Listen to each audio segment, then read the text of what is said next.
शस्त्रसंधी लागू झाल्यानंतरही जर पाकिस्तानकडून कोणतीही आगळीवेगळी कृती झाली तर भारत कठोर प्रत्युत्तर देईल, असा स्पष्ट इशारा पंतप्रधान नरेंद्र मोदी यांनी दिलाय। वहां से गोली चलेगी तो यहाँ से गोला चलेगा, अशा शब्दात त्यांनी भारताची भूमिका मांडली। रविवारी घेतलेल्या उच्चस्तरीय सुरक्षा विषयक बैठकीत पंतप्रधान बोलत होते।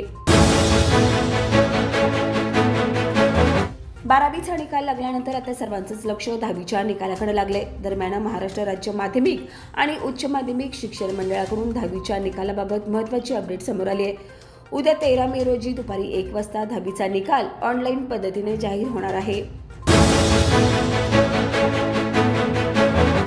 सार्वजनिक आरोग्य विभागामार्फत आयोजित राज्यस्तरीय फ्लोरेन्स नाइटिंगेल पुरस्कार वितरण सोहळा आज कोल्हापुरात संपन्न झाला। या कार्यक्रमाचे उद्घाटन सार्वजनिक आरोग्य व कुटुंब कल्याण मंत्री तथा पालकमंत्री प्रकाश आंबेडकर व राज्यमंत्री मेघना साकोरे आणि खासदार धैर्यशील माने यांच्या हस्ते झालं।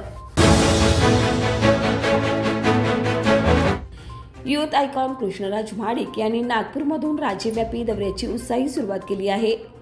सोशल मीडियाचा सकारात्मक उपयोग, तरुणांना संधी, स्टार्टअप्स आणि क्रीडा क्षेत्र यावर प्रभावी भूमिका त्यांनी मांडली आहे। राष्ट्रवादी काँग्रेसमध्ये 3000 पेक्षा अधिक कार्यकर्त्यांचा प्रवेश सोहळा पार पडला, ज्यात अजित पवार उपस्थित होते।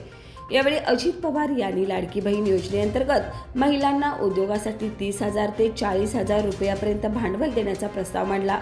महिलांना दर महिन्याचे 1500 रुपये बँकेत जमा होतील।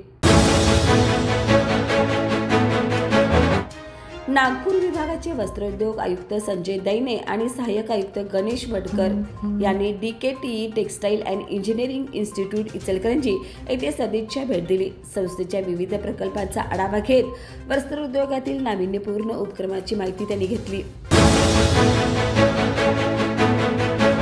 बुद्ध गार्डन संवर्धन विकास संघाच्या वतीनं सोमवारी सकाळी बुद्ध जयंती उत्साहात साजरी करण्यात आली।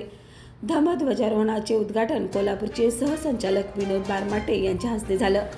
डॉक्टर अरुण धुमाळे आणि खगोल अभ्यासक किरण गवळी यांच्या हस्ते दीप प्रज्वलनानंतर सामूहिक त्रिसरण पंचशील वंदना घेण्यात आली। भारतातील सर्वात मोठ्या लॅब ग्रोन डायमंड ज्वेलरी ब्रँडपैकी एका असलेल्या लाईमलाईट लॅब ग्रोन डायमंड्सने कोल्हापुरात आपलं पहिलं व देशातील 35वा स्टोअर सुरू केलंय।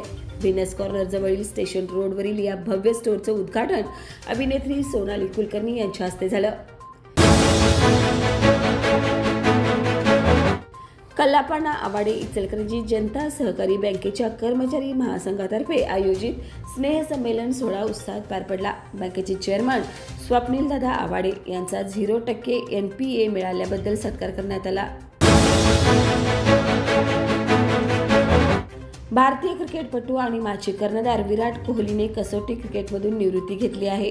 त्यांनी सोशल मीडियावर पोस्ट करत आपला निर्णय जाहीर केला असून BCCIला याची आधीच माहिती दिली होती।